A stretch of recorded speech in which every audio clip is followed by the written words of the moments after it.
little brat, just because you can use a little divine energy you think you can go against me?" Varen asked, as it was clear that he was angered by her statement. "Pfft, you won't even have an anchor soon. Without an anchor you can't participate in the new age. Without your successor, you can't even use them as a medium to manifest yourself. Mahdi, becoming the queen has prevented you from being able to do anything that can harm me. Plus, for you to talk to me for this long, you must have paid quite the price, no? Even Nyx only talked to me for a little bit before leaving." Shiro grinned with a narrowed gaze. Staying silent for a moment, a dark aura slowly descended around her. "If you continue to push me, little brat, I will end you without a second thought. You underestimate the tenacity of gods," Varen warned, "and you underestimate my connections. However, even if I have connections with the 5 primordial gods, I don't need them to deal with someone like you. Just this will do. Can a god like you protect your source code?" Shiro laughed as circuits appeared on her arm, and Era looked at the aura with greed and excitement. With Varen staying silent once more, Shiro dismissed Era before looking towards the monstrosity that was the merge of the Guardian and her nanobots. As the fight progressed, Zack and Grangel took the lead as Grangel would push it back with his attacks, while Zack summoned more monsters to hold him back so that it couldn't slaughter the rest of the adventurers. "I'll admit it. You have more backbone compared to the others I face, and you have evidence to back up your claims. However, if you think that I, Varen, the demon god, is afraid, then you are dead wrong. Which god didn't face death head-on to get to where they are today?" "Facing you will be the same," Varen warned as Shiro smiled. "Thanks for the praise, I guess. My Gramps is a reaper, so you're not wrong when you say you're facing death. But since your body isn't here, I won't be able to get a useful skill out of you." Shiro licked her lips. How good would a skill from a god be? But I suppose the new age is happening soon, so I should save this charge of extraction for when a god appears. Hell, I still need to drain Ikari and kill him for good. Shiro laughed softly before summoning Sylvanis. "Say, Veron, if I eliminate your anchor and your guardian here, what will you do? You won't be able to participate in the new age, and once I become the garden's ruler, I'll be able to kill you with the snap of my finger. What will you do?" "I'm rather curious as to what a god will do when he's backed into a corner," Shiro asked with a grin. "Are you really provoking a god right now?" Varen howled in anger. "Pfft. I've provoked many gods in my life. You're just another." Shiro laughed as she decided to make a move now. Both Zack and Grangel were being pushed back, but their skills had helped them prevent any casualties from happening. If she let this continue, the two would definitely die. Ignoring Veron's shouts, Shiro shot towards the Guardian like a comet. Golden aura erupted out from her body as she was going to enhance her next attack with divine energy. Runes lit up on Uail's. Sylvanis, as she activated the 1st, 3rd, and 4th ability of Sylvanis. Double stats, 100% true damage, 200% boosted elemental effectiveness, ignore all resistance towards the element, and since the Guardian didn't have the fear resistance skill, he can't fight back. Choosing nanobots as her element! Shiro focused her mind and activated Boundary. Her body seemed to have been erased from the world as she reappeared a few hundred meters away from the Guardian. Her blade was red-hot as steam continuously emitted from the blade. The nanobots that had lashed out towards the adventurers withered away instantly as they looked around in confusion.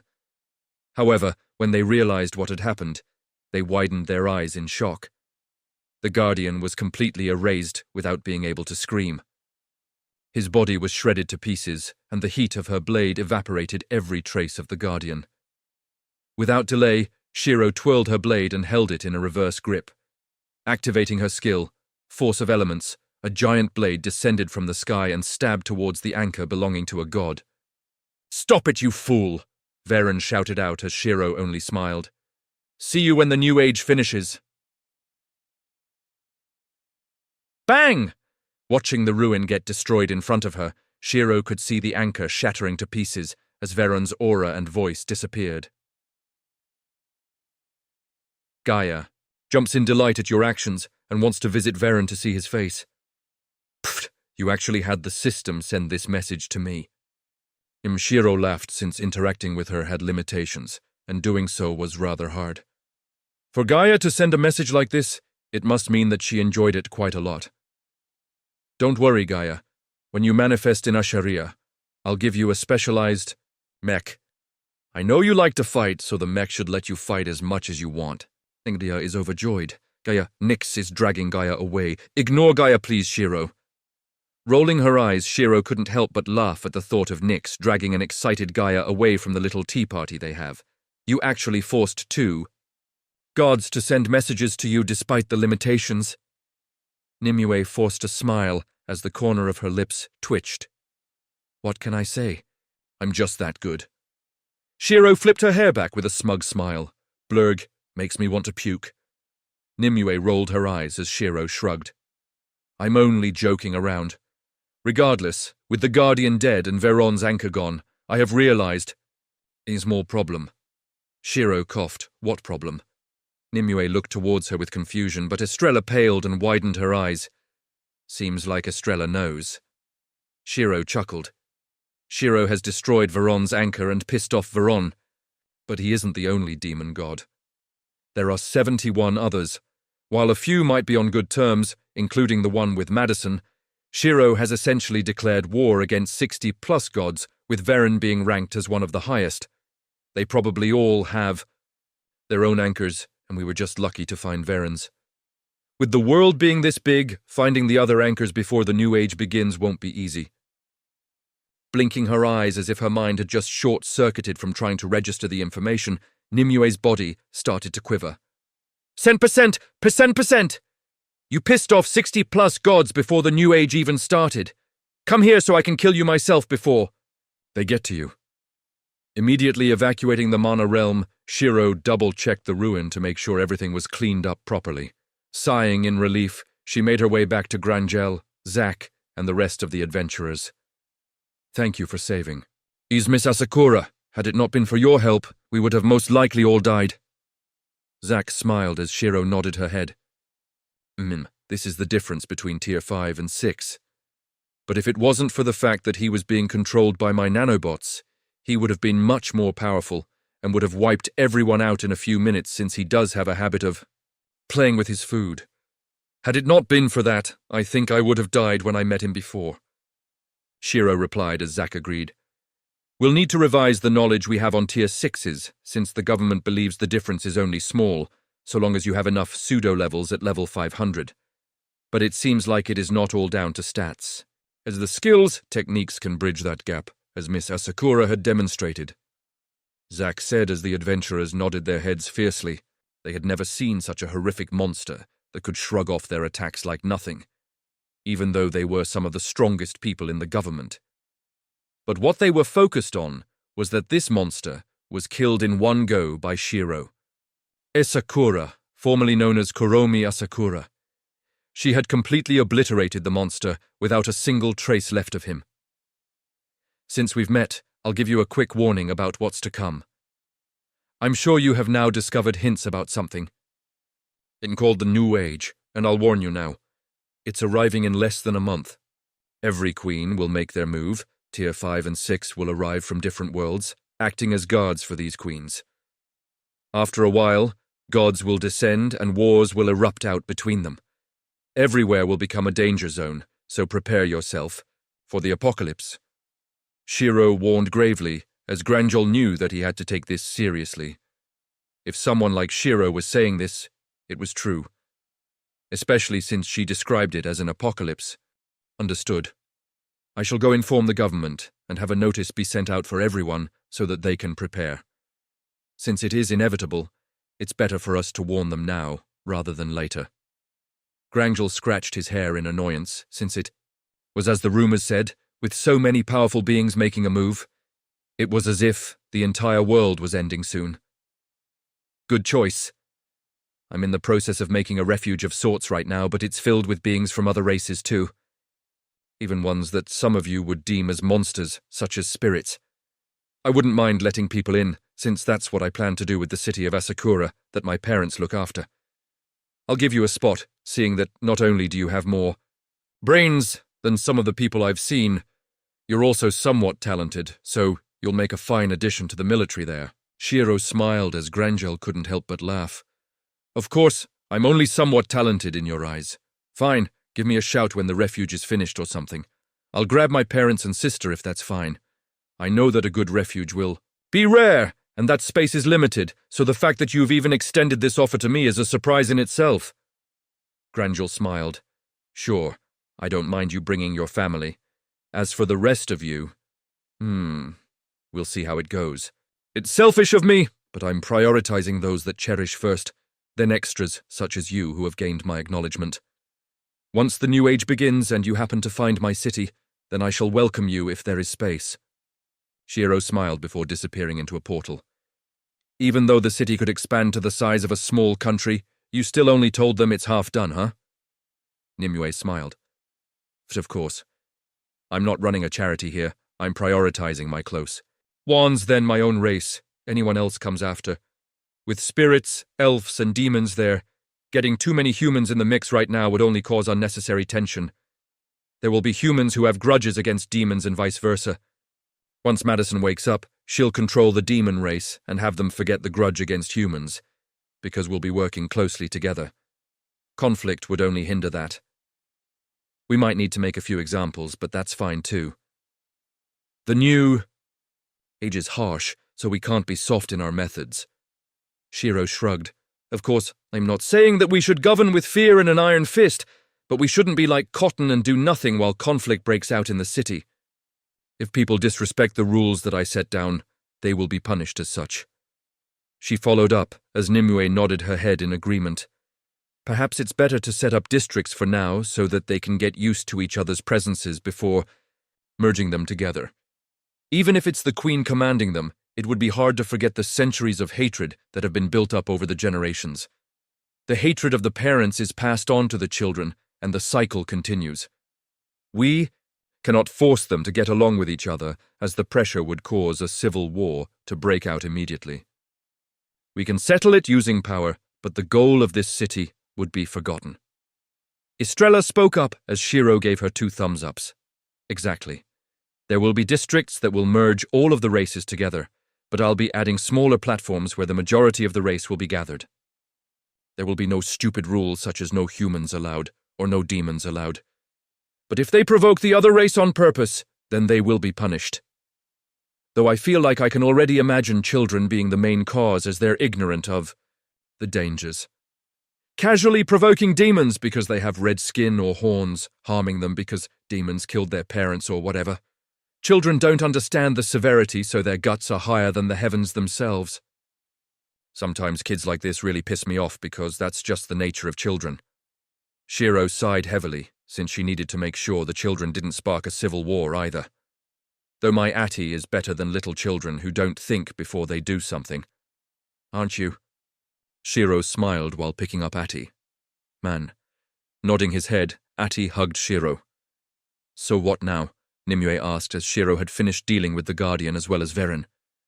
Setting aside the 60-plus gods that she has now pissed off, there were still more things they needed to deal with as quickly as possible before the new age arrived.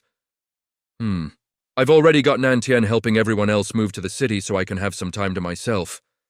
After killing the Guardian, don't you think it's about time that I do some dungeon clearing and get myself to level 500? Once I get to level 500, I'll be able to attempt to reach tier 6 like I did in my last life. Only this time, I'll be much, much stronger. Shiro grinned as Nimue shrugged her shoulder. But I don't think there are many dungeons that can help you get to level 500 quickly. Even with all of your passives that reduce XP needed, double XP gain and so on, you should still need quite a while to reach level 500 with the dungeons that are around. Nimue reminded since high-level dungeons are rare. I know, but there are more methods to leveling up than just killing things.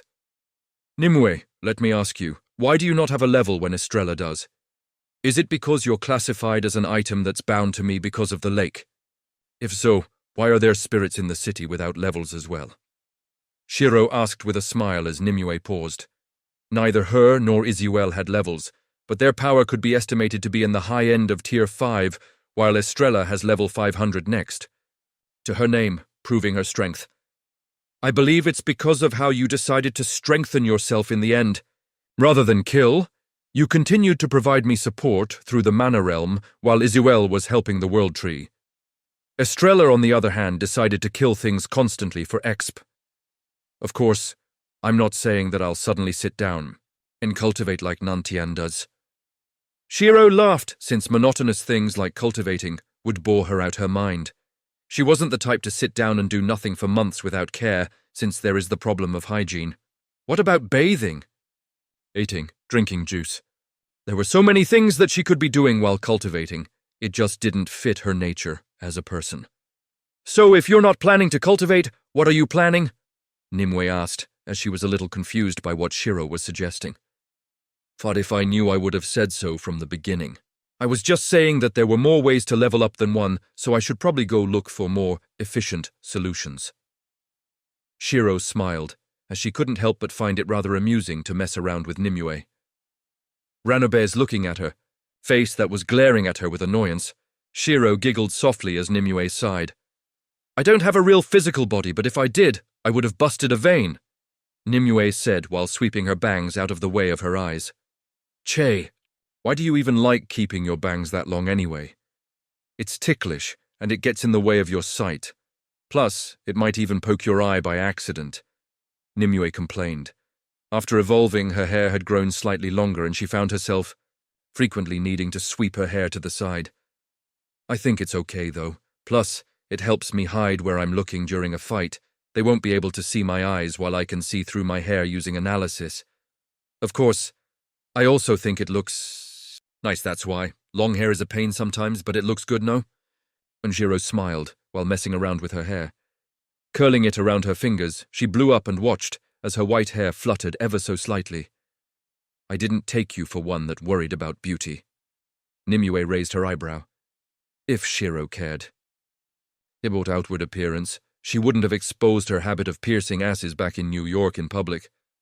I'm still a girl, okay? Who doesn't want to look nice? Shiro pouted. As battle crazy as she was, she still enjoyed cute things in life like big-assed plushies that she could just dive into and nice clothes. Where's the girl? All I see is a pain in my ass. Nimue clicked her tongue. I can make that a reality, Shiro said, while summoning an ice spike. No R18 things in front of little Atty. Nimue said with a victorious grin, while skipping to the island where Izuel and Atty were playing around. Shattering the ice in her hand, Shiro sighed and focused. Her mind back on reality, since she needed to reach level 500 in less than a month's time. While making her way back to the teleport shrine, Shiro was looking for some information online. She was looking for any records of people finding new ways of leveling up, so that she could use it as a reference for herself. Don't you have the map of the world? Can't you see the dungeons? Nimue asked, since there was bound to be a level 500 dungeon somewhere in the world. I do, but... Shiro's voice faded as Nimue noticed a rare trace of shame and embarrassment. Not the kind where she teases about love, but the kind where she messed up big time. But what? Nimue asked, curious as to why she was acting like this. I forgot to ask the system to mark down all of the dungeons. All I asked for it to mark down was settlements, roads, communities of living entities and teleport shrines. I forgot about dungeons, Shiro cried out as she wanted to punch her past self. You have perfect memory and a wide database. How the hell did you forget about the main source of EXP? Furfed to think even you could mess up like this. Nimue laughed. It slipped my mind, okay? Shiro retorted while scratching her hair in annoyance. Furrowing her brows, she wondered what she could do to search for the dungeons when she thought of an idea. Wait. Isilia researches dungeons. If there is a way to track dungeons down like the mini-map, does that mean I can search for dungeons with a scanner? Shiro muttered as she immediately opened up a portal back to Asheria. Teleporting to the main square, she sent out her senses and found Isilia training with Lyrica in one of the training facilities that she had requested specifically designed for the Sword Saintess. It was something that she used back in Aria, so Shiro was familiar with the construction and layout. Teleporting to the entrance, she knocked a few times since she didn't want to just barge in when it could be a big turning point. Coming. Opening the door, Isilia smiled when she saw Shiro. Come on in, we're just taking a break now.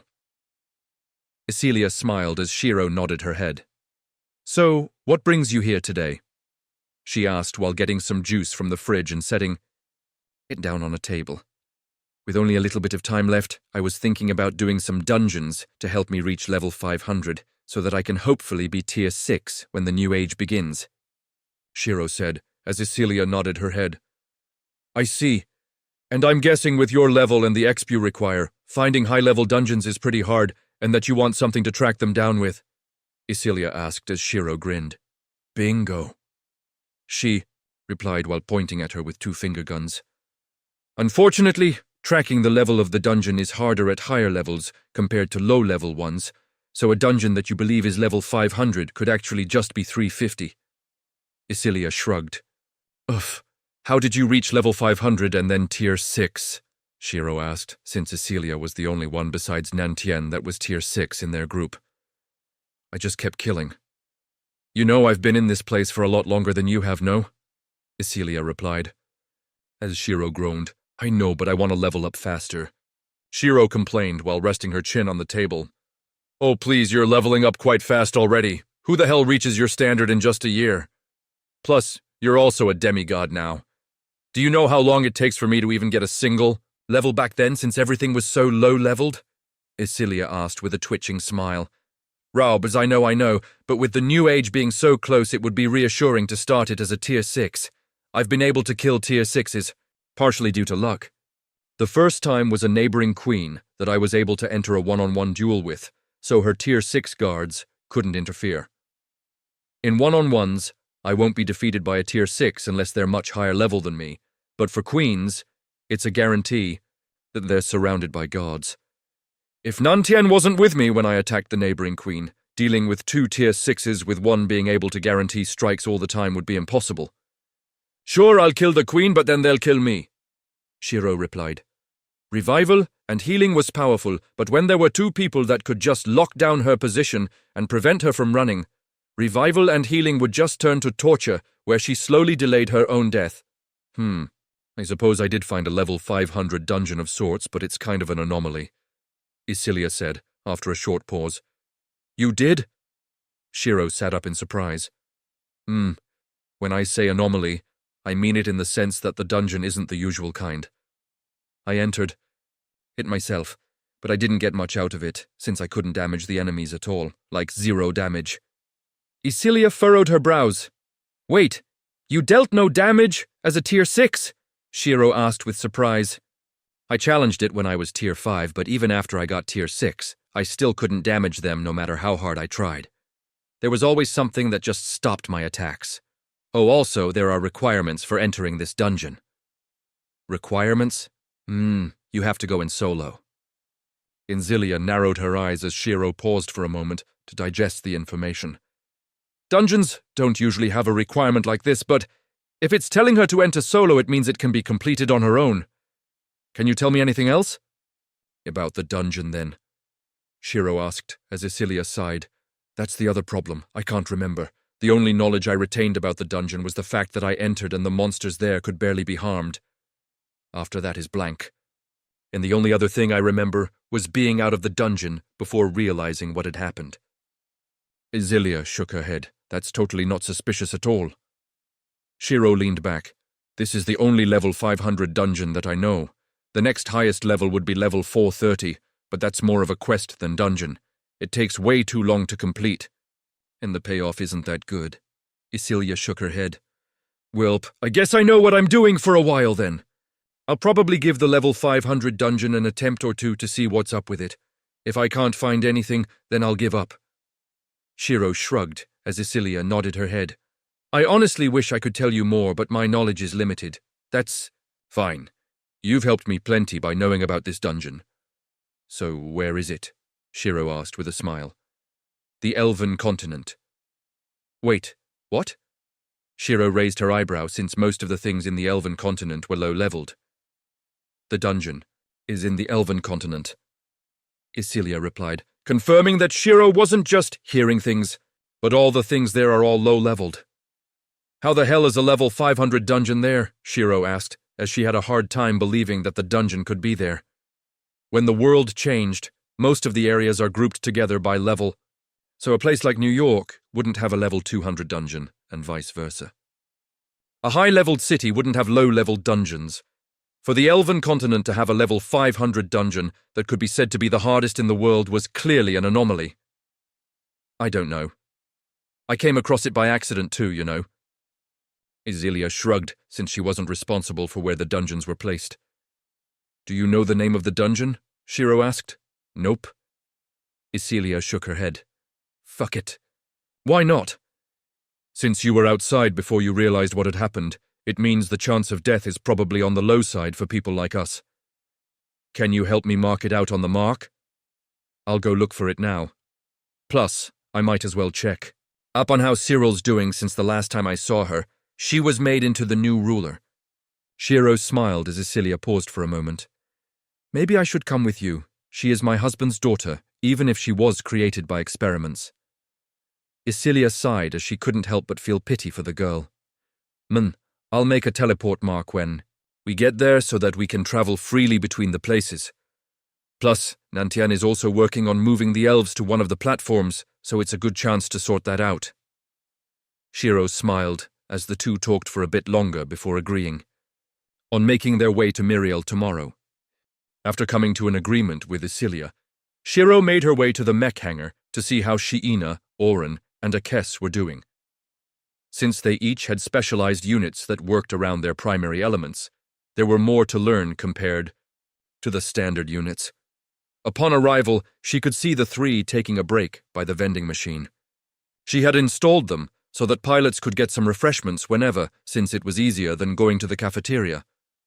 Seems like you three are having a break right now, Shiro called out as the three of them immediately slammed the bottles in their hands into the bin and stood up straight, not daring to say anything.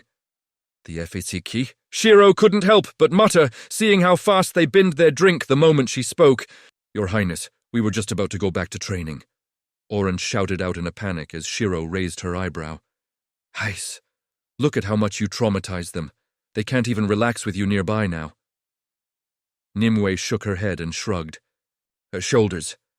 What did I do? I only put them through some training that's slightly harder than the normal recruits. And plus, they're talented, especially Sheena, so it's only natural that they get harder tasks. By completing them, they can become stronger. No? Shiro replied, as Nimue only rolled her eyes. Yeah, your definition of a little harder is bullshit. It's much harder, okay? These three need some time to recover, Nimue replied as her smile twitched. Your Highness? Oren called out, seeing that Shiro was staying silent. Seeing this, both Shiina and Akes widened their eyes as they didn't say anything, since Shiro was probably thinking about something important. I'm going to kill that dumbass when Her Highness leaves. Sheena shouted out in her mind as Oren was poking the devil right now. Oh, it's nothing. I was just talking with Nimue. I haven't introduced you three to her yet, have I? Shiro said as she summoned Nimue. You three meet Nimue. Nimue, you already know who these three are, Shiro said as Nimue glanced towards the three pilots. Of course I know who they are. They're poor victims of your training. Nimue rolled her eyes as she walked up the three. Flicking her finger, water droplets appeared around them as their body was healed from the fatigue of training. Looking down at their body in surprise, they couldn't help but feel grateful to Nimue. Yes, we're victims. And they wanted to shout out, but remembering that Shiro was just behind her, they didn't say anything. What do you mean, poor victims? I'm doing this because I care. Shiro shrugged as Nimue rolled her eyes. That's bullshit and you know it. Regardless, don't pressure these three too much. They're still young and they're already being put to the front lines when the new age arrives. Let them enjoy the remaining time of peace.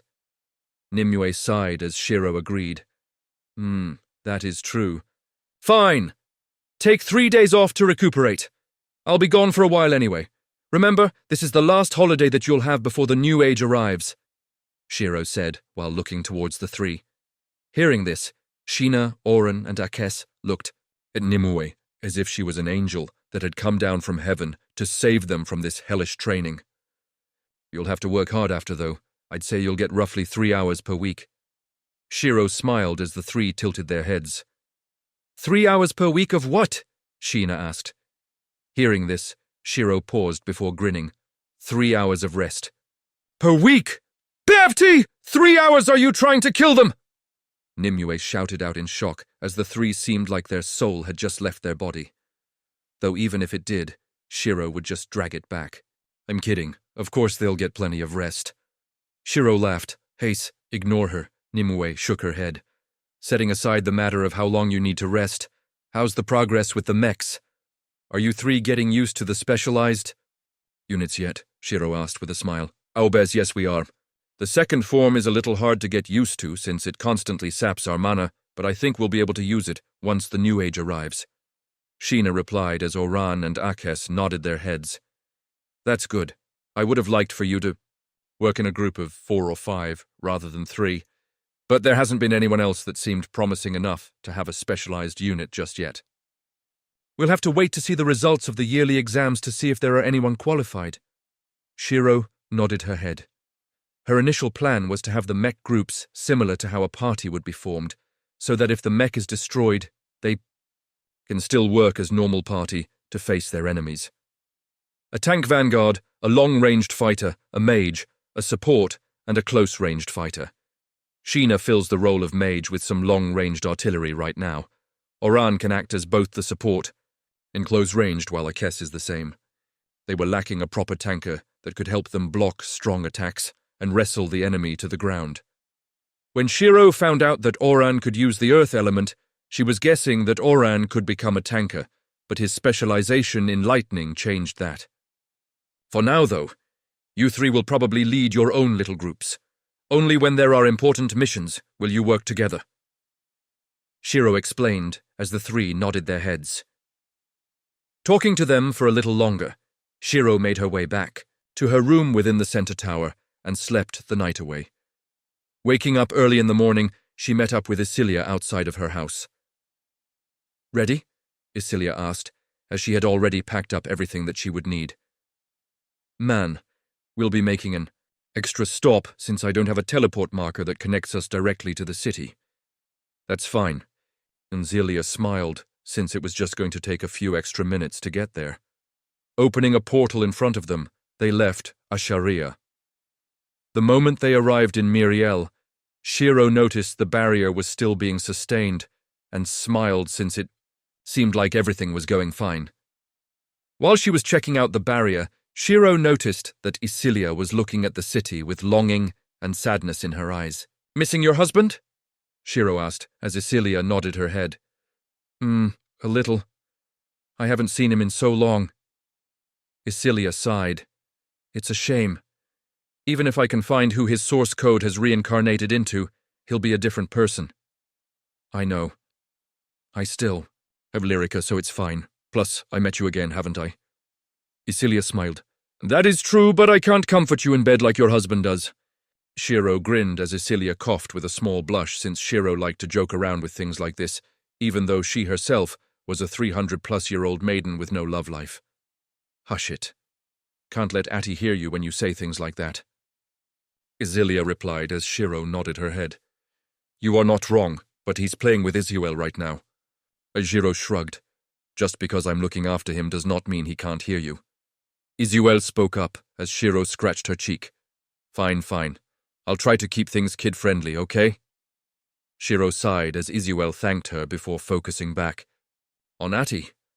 Honestly, I still can't believe you just casually adopted 3 children, especially with one of them being kidnapped from a quest world. Plus, she was also destined to be the light goddess's body, and you changed that. Isilia massaged her eyes. If Shiro didn't intervene, Lysandra's body would have been taken over by Ikari's daughter. Speaking of the light goddess, after killing Ikari, I'll need to deal with his wife and daughter. Haste, my kill list is like 90% gods now. Shiro sighed. It's only 90% filled with gods since you mentioned that you pissed off another 60+ by messing with Veron. Isilia's smile twitched. Also true. While they walked towards the castle where Cyril and the elders were, the two talked without anyone interfering like they did back in Aria. The jokes they shared, the experiences they had gone through together, and their first meeting. Say, we should take the party to Aria one day if the place is still around when the new age ends. Even though it was full of assholes and the whatnot, It's still a pretty nice place with all the technology, Shiro suggested. Oh, that would be fun. I wonder if my house is still around. Isilia chuckled. Talking for a little longer, they arrived at the castle gates. Halt! What is your business at the castle? One of the guards immediately called out, as both Shiro and Isilia paused in mild surprise and confusion. Considering the fact that she was the one who helped their country, and the one beside her being the Queen of Elves, Shiro had expected the two to just let them through without saying anything. You don't know who we are? Shiro asked with a raised eyebrow. Am I supposed to? The guard furrowed his brow while gripping his weapon. Looking at each other for a moment, both Shiro and Isilia shrugged their shoulders, since they didn't really have anything to prove themselves. Do you think you can get one of the elders to come here and meet me then? Either that, or get Cyril, since she'll recognize me. Shiro said as the guard frowned. This is a bit of a difficult request considering we don't know anything about you, he replied. Yeah, I know, but I'm not trying to make things hard for you either, since if we really wanted to, we can just break through and you won't be able to do anything. Shiro narrowed her eyes as his body tensed from the intensity of her glare. Looking at her eyes, he felt like a rabbit in front of a dragon that could exterminate it at any moment. Taking a moment to recollect himself, he nodded his head. I'll do what I can. What should I tell the elder? He asked. Just say that Shiro's here and she wants to talk for a bit. Shiro replied as the guard nodded before making his way into the castle. While they were waiting, Shiro and Isilia waited by the side. I didn't expect you to wait like this. I would have half expected you to just teleport in and be done with. Edit, Isilia smiled. If I did, it would leave a bad impression. Since we'll be getting the elves to live on the city, having them see me in a bad light due to my attitude would hinder this a little. Shiro shrugged. That is true. Before, you would have just gone in without caring about the impression you leave. Isilia chuckled, since Shiro never used to be one that cared about impressions. Whether they liked her or not didn't matter as long as the job was done. Well, that was before. Now I have responsibilities, so I can't just go around without. Kare, Shiro said while leaning back and looking at the barrier that shimmered above the city. Just as she was relaxing, she noticed a few roots wrapping around her finger that grew out from the ground. Looking towards the roots, Shiro couldn't help but raise her eyebrow as it seemed to be tugging her. What's that? Isilia asked as she peeked at the roots curiously. Not sure. Isuel, do you know what it is? Shiro asked as Isuel only chuckled in the Mana realm. Shiro, it's the world tree. Remember that little sapling from before? It seems like it has grown quite a bit. Isuel smiled as Shiro raised her eyebrow. Ah, it's you. Why are your roots all, the way out here? Shouldn't you be in your little chamber? Shiro asked. Dancing around for a bit, the roots gestured towards the castle before retreating back into the ground. Seeing the hole that it left behind get patched up in an instant, Shiro shrugged before turning to Isilia. Seems like we'll be paying a visit to the world tree while we're here. Last time I saw it, it was just a seed. Seems like it's matured quite a bit for its roots to be able to reach out here. Isilia chuckled. Talking for a little while, the guard came back with the elder. Miss Shiro, I'm sorry for making you wait out here. The elder bowed as Shiro waved it off. It's fine. Seems like you lot have been maintaining the barrier well. Shiro smiled. It's all thanks to you. Shall we talk inside? The elder asked as he couldn't help but glance at Isilia, who was next to Shiro. The moment he made eye contact, the elder froze in shock. A nobis back, when both of Lyrica's parents were alive, Edvimar was the one that everyone focused on while Talia liked to be in the shadows. She didn't like the attention and would focus on her research, so not many recognized her except for the elders and old maids that have been around for a while. Talia? He called out hesitantly. It's Isilia now, but it's been a while, hasn't it, elder? Thank you for looking after the country. Isilia smiled as the elder nodded his head. Come, I'm sure the others will be happy about your return. What about Edvimar? Is he with you too? If you're alive, he should be as well, right? The elder asked, as Isilia looked down and sighed. He's Not here. I was lucky, and I managed to revive myself, I suppose. It's just me that's around. Isilia sighed, as the elder felt bad for asking now. Let's not talk outside. Let's go inside first. Leading the two in, the guards were at a loss for words. So one's the old queen and the other is someone who the elder respect.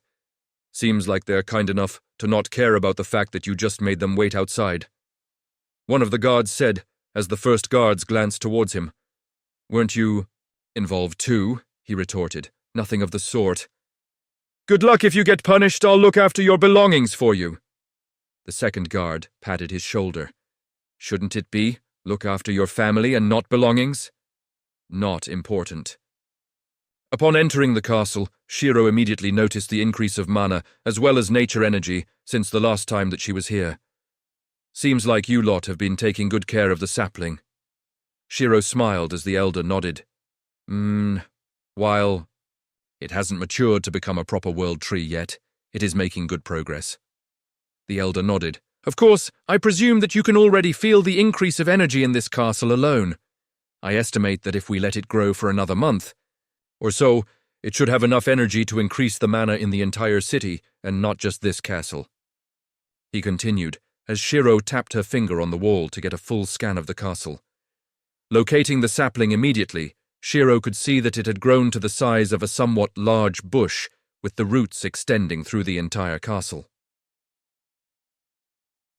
Moving. The tree would be somewhat annoying since they would have to do something about the roots. Unfortunately, we don't have a month. Isilia sighed as the elder looked back. How come? We'll tell you when everyone is together, so that I don't have to repeat the story.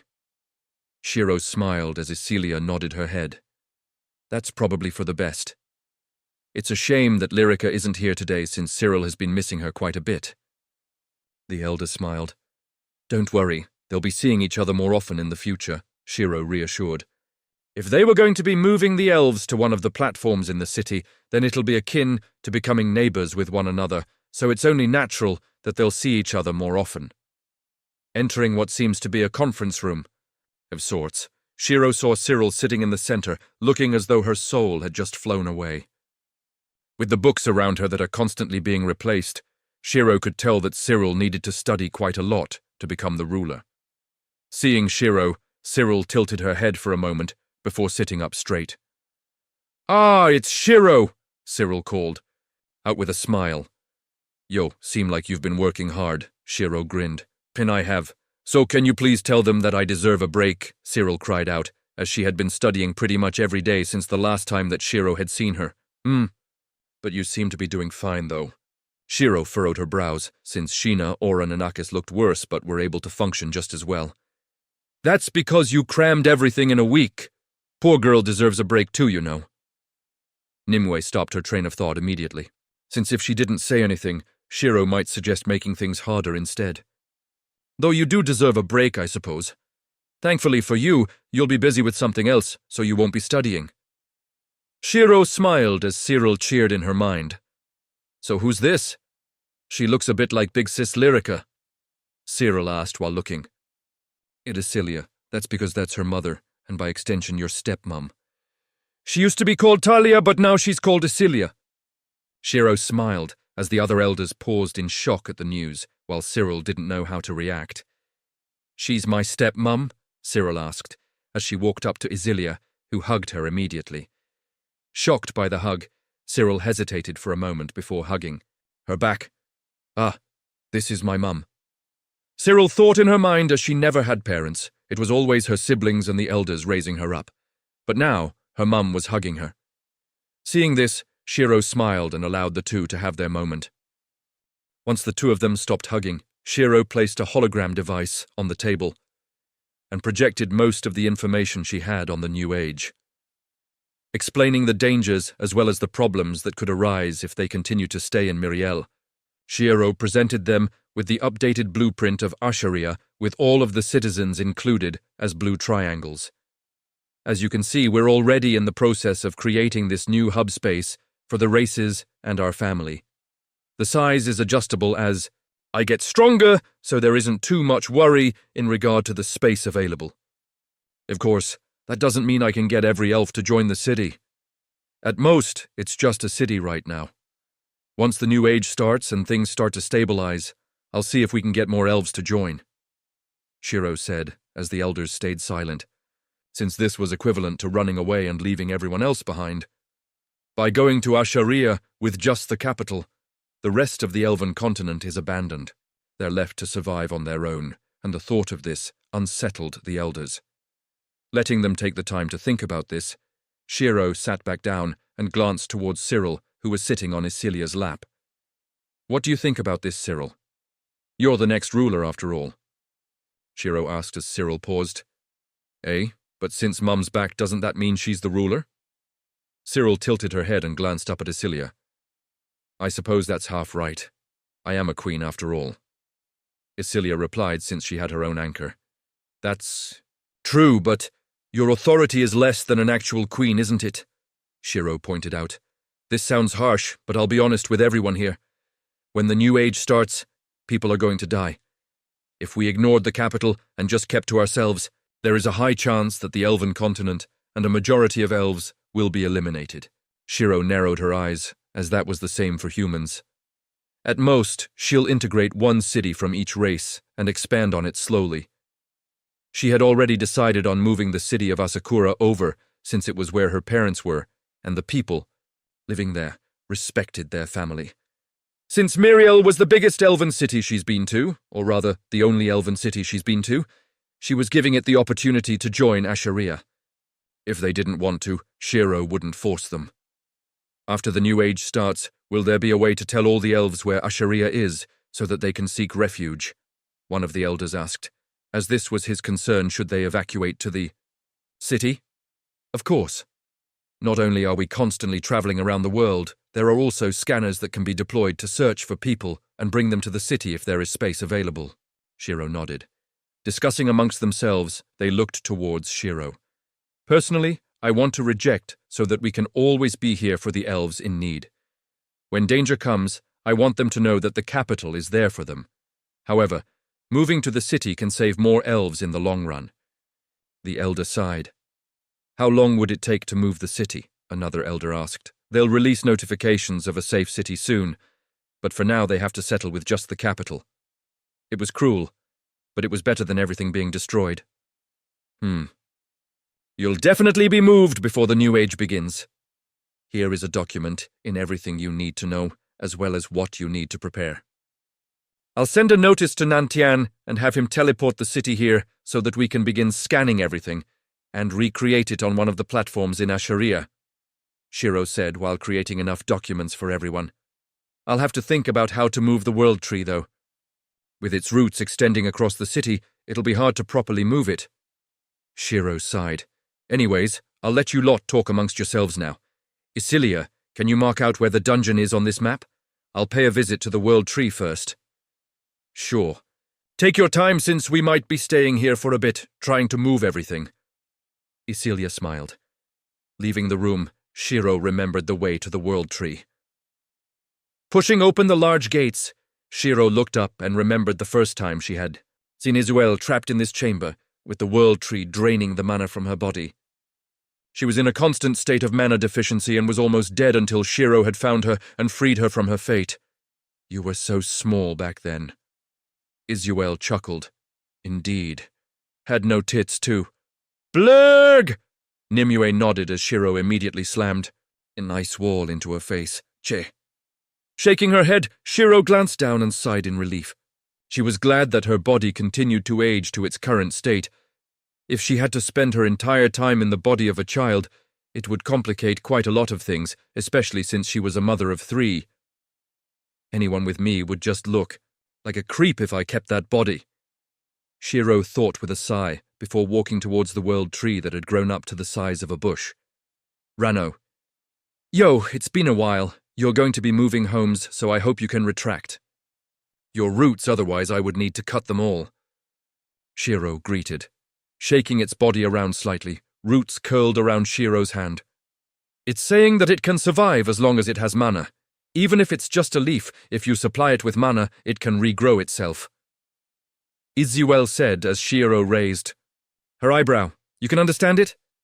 I'm the spirit of nature, of course I can. It's pretty young too. Isuel nodded her head. That's handy. Can you act as a translator for now? Sure. Right then. Do you have a name, or should I call you Little? Green? Shiro asked, as sat down in front of the world tree. It says it doesn't have a name. Little Green is fine. I see.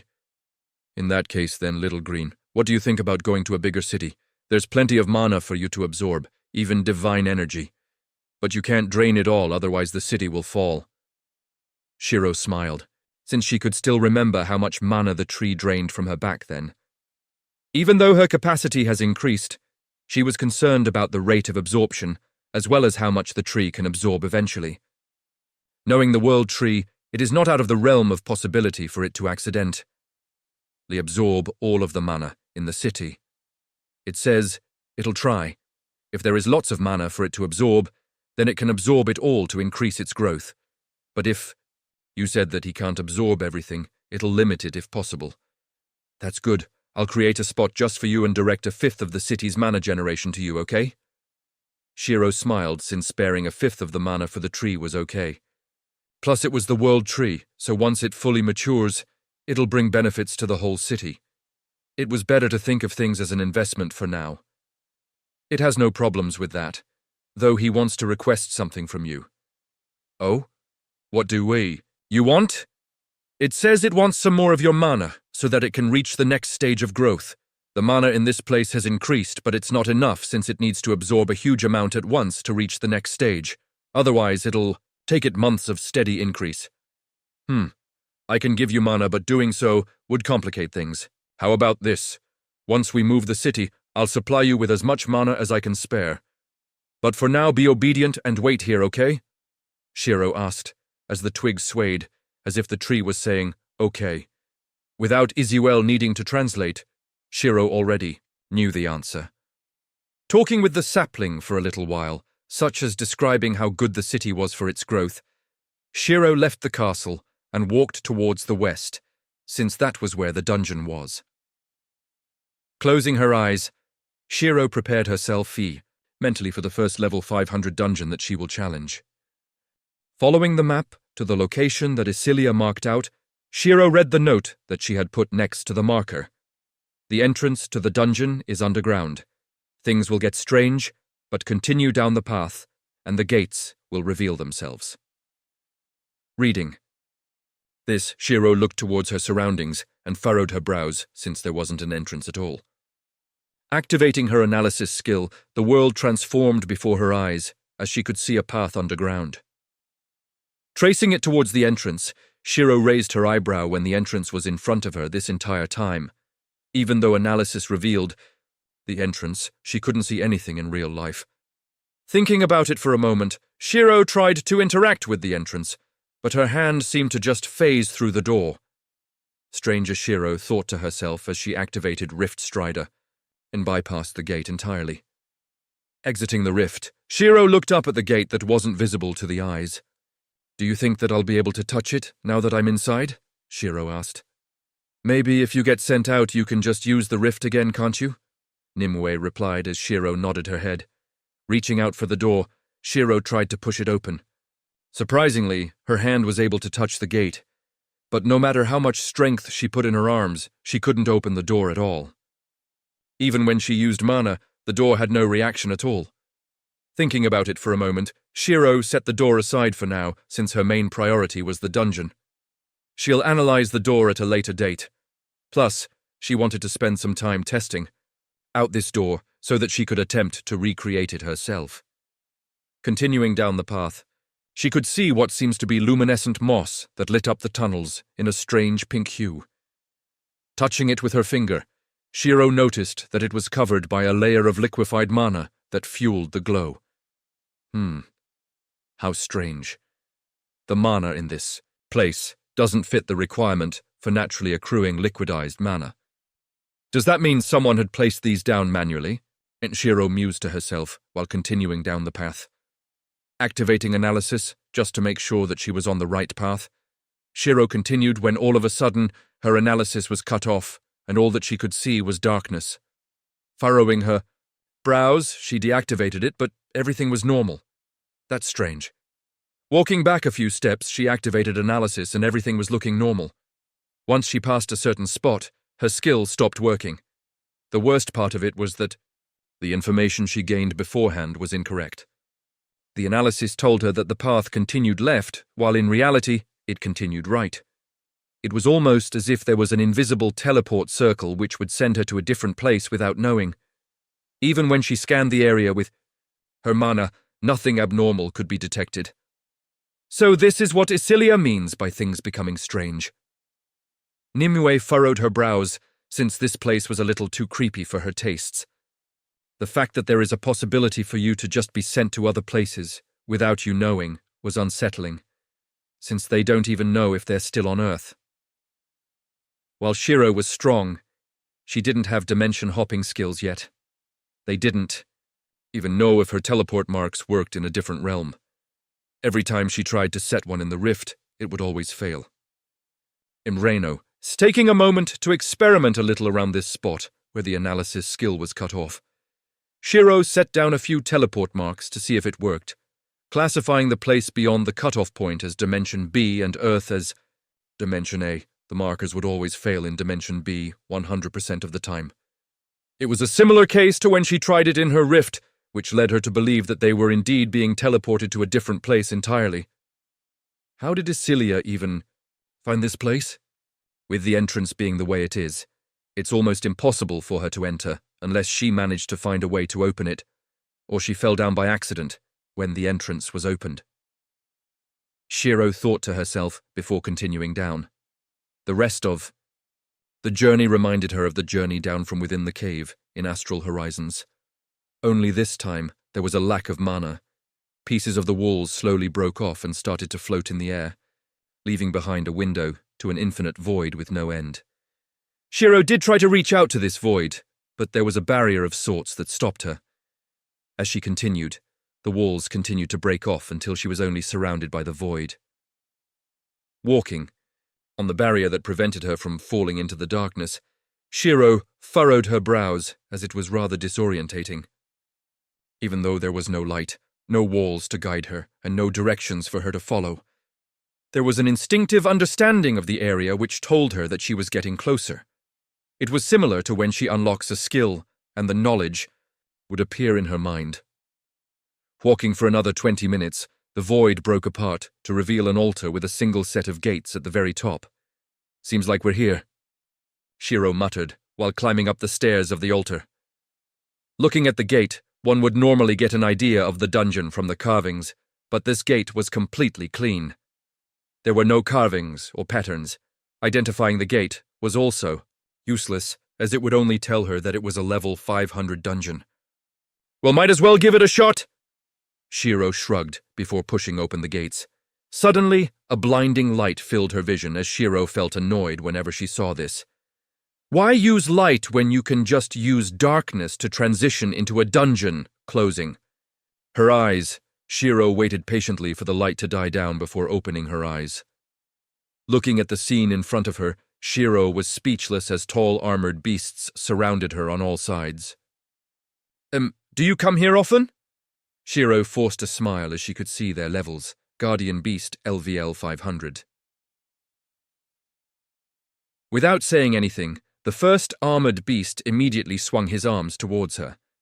Widening her eyes, Shiro jumped back before summoning ice pillars to act as footholds and restrictions for the beast. Checking her system, Shiro wanted to see where she was. However, the system didn't give her any sort of information. All it told her was that it was a level 500 dungeon. Che, what a pain. Shiro thought with a frown. Summoning Sylvanis, Shiro didn't hesitate to use lightning as the base element, so that she not only had speed but power. With the passive of being able to ignore all forms of armor, this should be easy for her. Twisting her body, Shiro swung her sword. Clang! Widening her eyes in shock, Shiro couldn't believe that her sword actually bounced off the armor like it was a toothpick. The fuck? Shiro cried out while dodging their attacks. Sending her senses out, she tried to see where she was while avoiding their attacks that would probably break half her body. seeing that she was in the middle of a desert with no end in. Sight and hundreds of these monsters around, Shiro gritted her teeth since she couldn't see the exit either.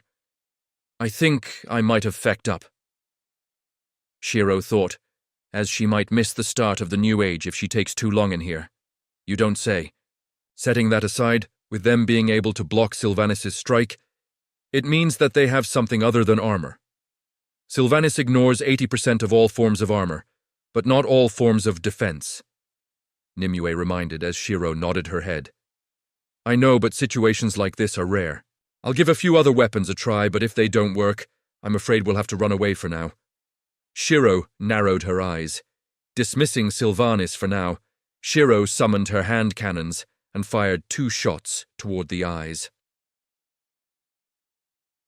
Ping, ping! Bouncing! Off of the armor, Shiro was about to click her tongue when she noticed tiny fractures where the bullets hit. Wait, the guns are effective. Shiro thought in surprise, since Sylvanas didn't even leave a mark. It wasn't an enhanced bullet either, just a normal bullet with no additional properties. Just as she was about to experiment a little more, she felt danger all around her, and quickly jumped into the rift. Boom! Looking at the explosion that left a deep crater in the desert, Shiro frowned before glancing towards where the shots originated from. Standing on large pillars, quadrupedal beasts, with what seems to be a corrupt form of nanobots, squirmed on there, back as it had formed the barrel of a gun. Is that my hand cannon, but bigger? Shiro muttered in her mind. Unfortunately for her, she wasn't able to collect her thoughts when the beasts around her charged forth. Their arms writhed for a moment, before shifting into what seemed to be a blade. Recognizing it to be Sylvanas' blade, Shiro widened her eyes. Gritting her teeth, she gave up on defense completely. If the copy of Sylvanas retained its properties, then there was no point increasing the amount of defense she had, since it'll be ignored regardless. Doing so would only decrease her chances, if counterattacking. Slamming her hand down, a giant Tier 5 magic circle expanded out as a blizzard appeared. A thin layer of ice could be seen forming on the beast's body, but its movements were not hindered. It was as if the ice fused with its skin and became soft rather than rigid. What the hell are these freaks? Shiro complained in her mind while activating Eyes of the Gorgon. If ice didn't work, then hopefully petrification will. Once again, the same situation occurred as they were unharmed. A layer of petrification now acted as a layer of armor for them. Fick! Using the footwork from Phantom Path, Shiro tried her best to avoid getting surrounded since she would definitely die if her escape is cut off. Jumping into the rift, she teleported a short distance before sensing danger from the ranged beasts. With no time to reactivate her rift, she had no choice but to try minimize the damage she took. Bang! Evading as best she could, her right arm and a portion of her torso was blown off completely as she activated a charge of grace to regenerate instantly. Let us come out and help! Nimue shouted out, since letting Shiro deal with everything alone put extra pressure on her right now. No. Even if you come out, you won't be able to damage them. Plus, you don't have regenerative skills like I do. 1 shot or 1 slice from that sword and you're dead. Shiro replied, as Nimue gritted her teeth. Every element they tried to use against the beast turned into a force of armor, so magic seemed to be out of the question. Weapons were useless as well, except for her bullets, which chipped their armor, slightly. Let me help then. I'm the same level as them and my element should be okay. Estrella offered, since she doubts they can make armor from space. Narrowing her eyes, Shiro nodded her head. Be careful then, since I only have a limited supply of grace. Shiro warned, as Estrella nodded her head. Slamming her hand down, a portal opened up as Estrella appeared. Clasping her hands together, a Tier 5 magic circle appeared. Shiro noticed that it was flickering between Tier 6 and 5. Seems like she's making good progress, Shiro thought with a smile. Suddenly, portals opened up beneath every single beast as they lost their footing, including the ones in the pillar. Snapping. Her finger, she sealed up the portals. Just as she did this, her eyes became bloodshot. Ping! Forcing the portals open, the beasts clawed their way out with increased hostility. What the hell are these monsters? Estrella squeezed out as she stopped herself from collapsing from the backlash. Quickly healing her with life fire, Shiro furrowed her brows. Why does the bullet work but everything else doesn't? How did Isilia get past this stage and get to the next, which erased her memory? Shiro thought to herself as she quickly teleported out of there through the rift with Estrella beside her. Ranobis. Let's run for now and figure out what's happening later, Shiro said as Estrella agreed. However, before they could say anything else, Shiro watched as a sword suddenly appeared in the rift and slashed towards her neck. Widening her eyes, she bent her body back and narrowly dodged the sword that almost cut her head off. Looking at the sword which cut a hole in her rift, Shiro couldn't believe that hitting them with things related to space or dimensions actually allowed them to breach into the rift. "Estrella!" Shiro called out as the two of them jumped out of the rift. Pushing out her hands, Estrella released a pulse of energy which sent the beasts stumbling back a little to give them some space.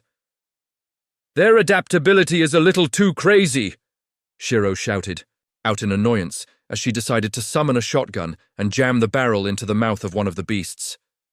Pulling the trigger without hesitation, Shiro watched as blood poured out of its mouth, but it wasn't dead. Jumping back before she was cut in half, Shiro slammed her hand down and activated a Tier 5 magic circle. The earth beneath their feet started to shift as pillars erupted out of the ground and launched the beasts away from them. Wiping the sweat from her head, Shiro forced a smile. "I know I always go on about fighting something strong and that can force me back, but this is a bit too ridiculous. It's not fun when you can't even damage them." Shiro muttered as Estrella nodded her head. She was holding her own against a few beasts, but things weren't looking good. Just as she locked one down, she watched as a gun barrel protrude from its chest. Widening her eyes, Estrella wanted to leave through a portal, but a spray of pellets embedded themselves into her body. "Cough!" Coughing up a mouthful of blood, Estrella stumbled back as blood poured out of her body. "Che, they even copied my shotgun, huh?" They seemed to be linked as well. Harming one would transfer the information to the others, which means that all of them can manifest shotguns. Shiro clicked her tongue and healed up Estrella using life fire. "Sorry, I'm not helping much." Estrella frowned as Shiro shook her head. "It's fine. You're reducing the pressure that I feel. But this enemy is rather annoying, aren't they? It's almost like they're immortal. The damage we do to them will heal quickly." Fighting off the wave of beasts for a little longer, Shiro was forced to return Estrella to the Mana realm since she couldn't hold on any longer. Substituting her with Nimue and Izuel, the three of them could only try their best to run away and lose the monsters if possible, but the chances were low. "I think we've overestimated ourselves a little with this," Shiro sighed while dodging the bullets from a ranged best. "Really makes you wonder how Isilia survived, huh?" Nimue replied, since Isilia was able to escape this dungeon. Waving her hand, she was barely able to slow them down a little by making some quicksand beneath their feet. Unfortunately, their physical prowess rendered this useless, as it was nothing more than just a small hindrance. Indeed. So far only nanobots have worked on these guys, but the more I damage them, the more powerful they become. I'm not even sure my most powerful weapons can wipe them out in one go. Shiro sighed. Fighting these creatures was hard since she had to be careful of what she used, since it'll be used against them. It was akin to stabbing someone, then handing them a knife to make things fair. What she used, they could use as well. Magic included, combined with their ridiculous healing and numbers which seemed to grow, the fight looked hopeless. However, halfway through the fight, Shiro noticed a small change in crowd as the ones near. The edge seemed to be unsettled.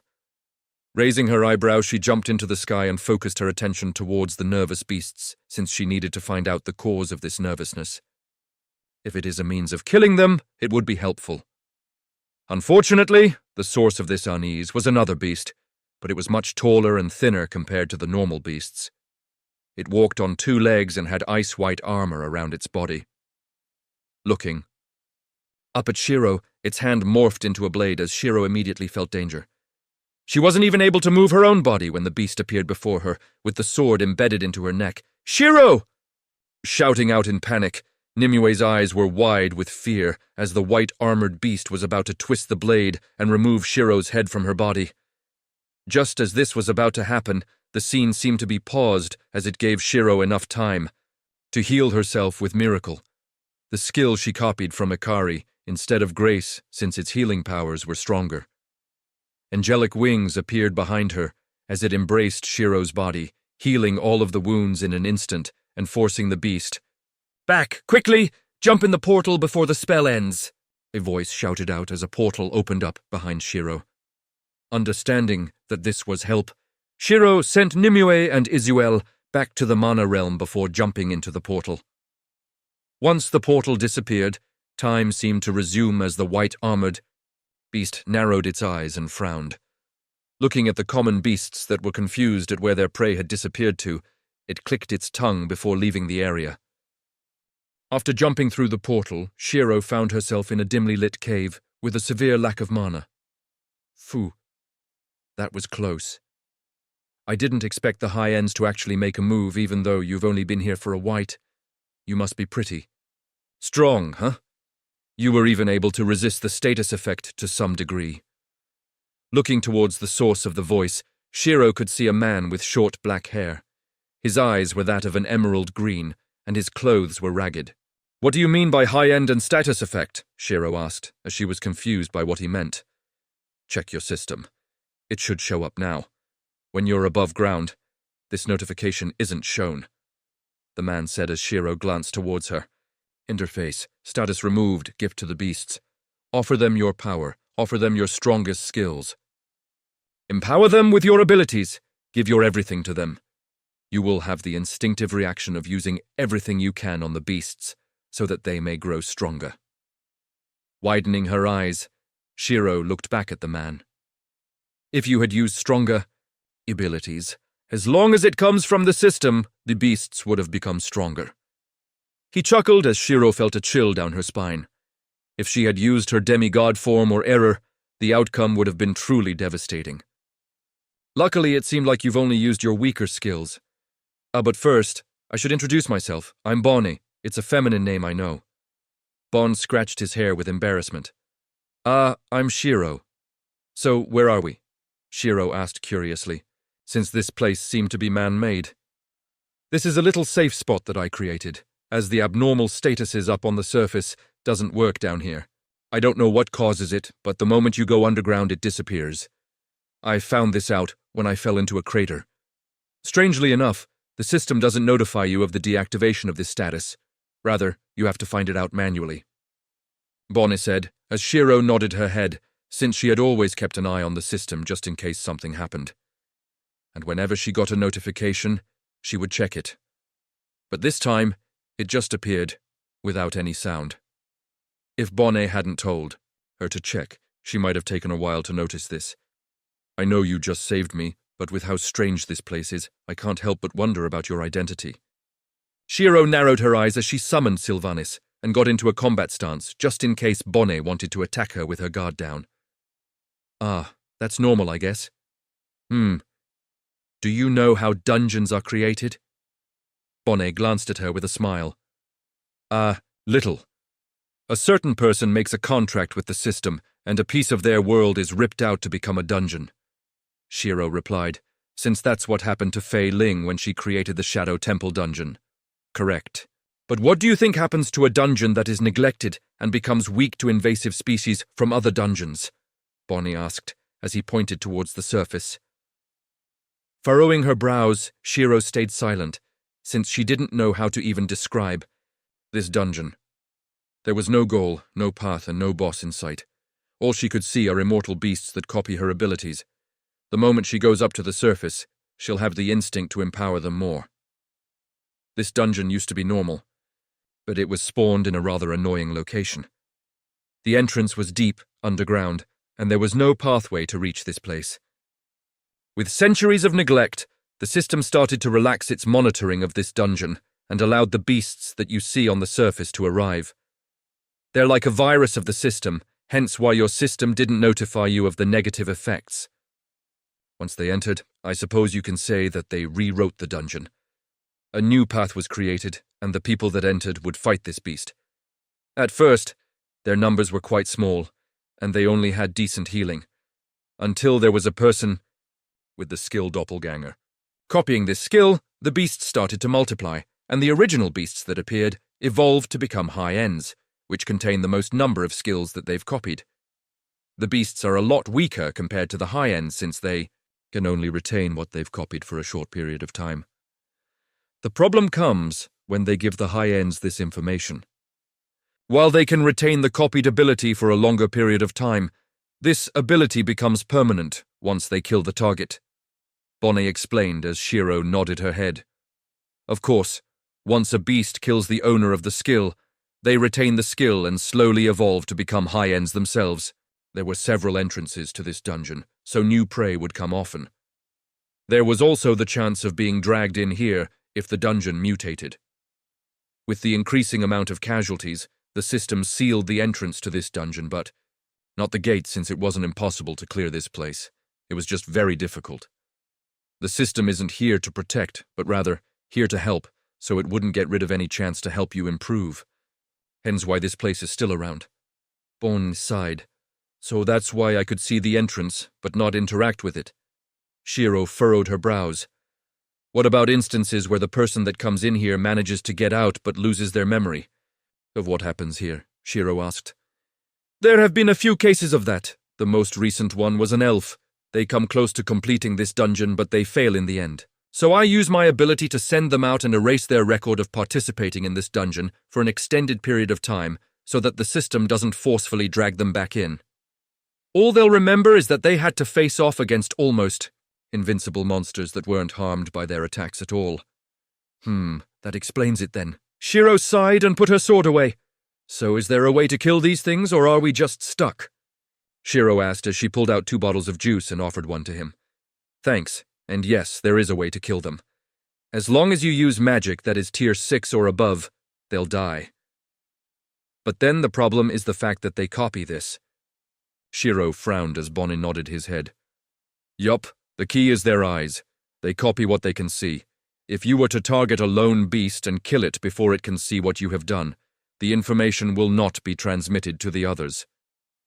You were surrounded on all sides, so no matter what you tried to do, even if you missed, the information would be transmitted. As for how they adapt to what you show them, it varies. For example, I saw you use ice on them, they'll adapt and have a layer which is completely immune to ice. If you use earth, they'll have a powerful defensive layer that can rebound physical attacks, Bond explained. Then my sword, which was enhanced with tier 5 lightning element, would be ineffective to them. Shiro frowned. Man, your lightning increased their overall speed, hence why the high end was able to close the gap so quickly. However, it was also thanks to your demonstration that I could save you. If they had seen me cast my spell, they would have been able to move in the frozen time. Bonnet sighed in relief, since it had happened before. So error and nanotech is effective. But if they copied it, it would be bad news. Nimue said as the rest of her elements were all tier 5, indeed. If they copied error, it could mean that they can harm my source code, since you saw how they copied Sylvanas and incorporated it into their arm. Shiro replied. What's the clear condition and what's the reward? What would happen to the beasts? If we clear the dungeon, Shiro asked, since that was her main goal here. Since the dungeon has been rewritten by the beasts, the clear conditions have naturally changed. I don't know the reward, but I do know the boss of this dungeon. He's the first beast that came here, and is naturally the strongest of them all. He has the most skills copied from the people that have come here, and his passives are crazier than the rest. The worst part is that he has multiple eyes around his body, so it's hard to hit him without being copied. Bonnet shook his head as Shiro leaned back and furrowed her brows. Clearing this dungeon was going to be a pain, whether or not it's possible. For her, she was going to see if she could assassinate a few beasts without being copied first. All right, I'm going to go try kill 1 or 2 of them to see how durable they are. But before that, I want you to answer my questions. Shiro said as Bonnet nodded his head with a smile.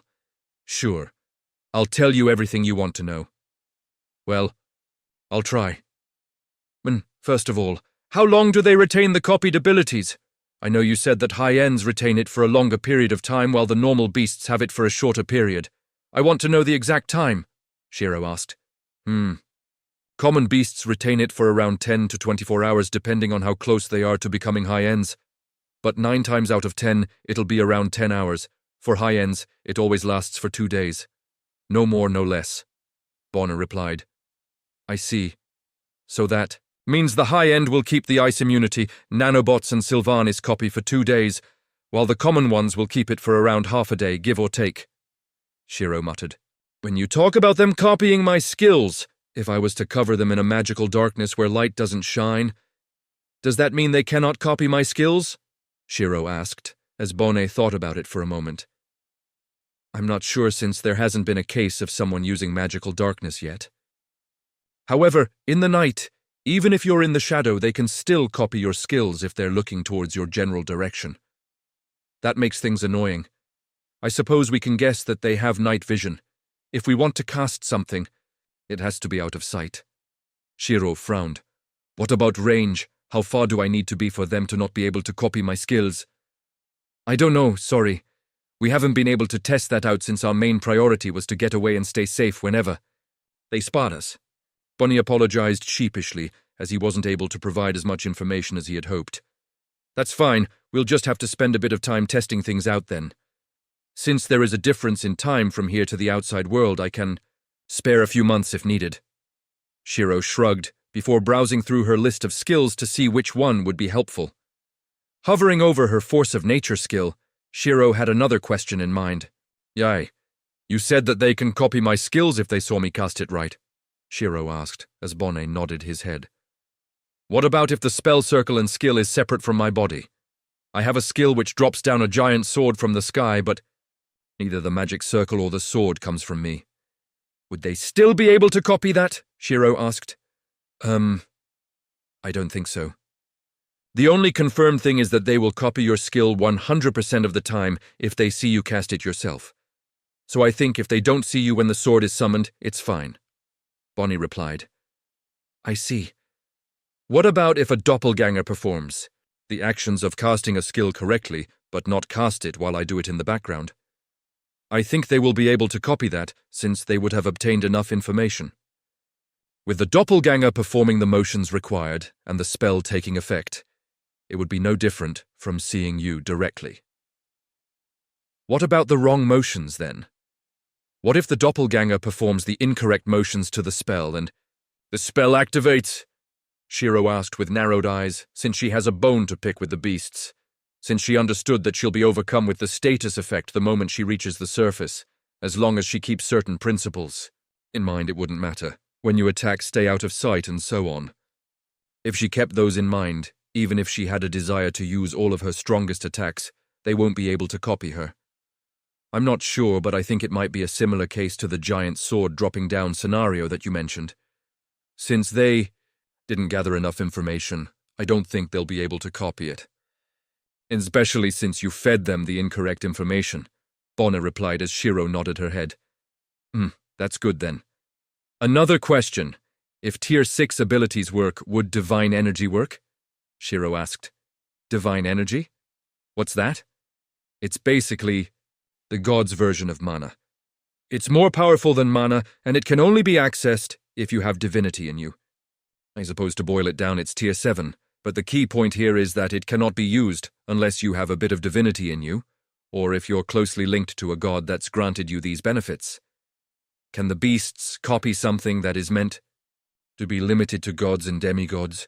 Shiro asked, as Bonnet furrowed his brows. No wish so far. He knew that Tier 6 can hurt them, and that they can copy Tier 6. But there hasn't been anyone capable of using Tier 7 spells in this dungeon, so the outcome was unknown. However, with the limitations of this ability, there was a chance that they couldn't copy it. I don't know, but if they see you cast a berserk skill, they still take some of the backlash. However, for them, the backlash is reduced, and their regeneration on top of their innate physiques allow them to recover from it in a very short amount of time. So that means the limitation to skills still exist. Shiro nodded her head, as that was quite helpful for her. There wasn't really a limitation to using error, so she had to be careful since there was the chance that she could put her source code in danger. Even if she had several self-heals, revivals, and so on, if her source code is destroyed, her skills will be useless. For example, she knows that her extraction skill had damaged Akari, and the wound still lingers since it was his source. Code that got injured and not his actual body. What are the odds for the copied ability to be an offensive type rather than defensive? Shiro asked. Pardon? Basically, you saw how they copied my ice by having a layer that is immune, right? Shiro said as Bonne nodded his head. That's what I call defensive, since they don't have the power to use ice, but rather, they're now immune to it. With no offensive properties, the copied ability is the defensive type. However, on the other hand, when they copied my nanobots, it was pure offensive. But both of the things that they copied could be used for both defense and offense, so I want to know the odds, Shiro asked. I think it depends on how you use the spell on them. For the two things that you talked about, you used it to harm them without using it as defense for yourself. For the ice, you tried to freeze them in place. If they were to copy and become immune to it, you won't be able to freeze them nor attack them with ice. They won't be hindered when trying to reach you, Bonnie explained. All right, that's roughly all the questions I want to ask. I'll test out the range a little as well as the magical darkness, so see how they react to that. If they copy it, I'll hide for a day or two before starting again. Do you happen to know a place where there aren't many beasts? Shiro asked with a smile. Men, I do. Here's a map that I've made. It's not that good, but it's the best I could do without being caught and killed by them. Bon said while pulling out a piece of cloth with blood being used as the ink. I didn't have anything to write with, so blood was the best that I could do. He explained. It's fine. Looking at the map, Shiro memorized it entirely and saw that he had circled the areas that are filled with high ends. Seems like I have to go with an assassination approach during this dungeon. Chen Yu would have been good for this. Shiro thought. To herself. You don't even know if they can see through stealth yet. If they could, everything that Chen Yu does would be useless. Nimue shrugged. True, though I must admit, now that I know some of their little quirks, I'm looking forward to a revenge match. I need to pay them back for stabbing me in the throat. After all, Shiro cracked her knuckles as Ati hugged her. Good luck, Mommy, he encouraged as Shiro hugged him back. Asking Bonnie to send her to where there are a few beasts on their own, Shiro constructed a sniper and looked for a good spot to snipe them from.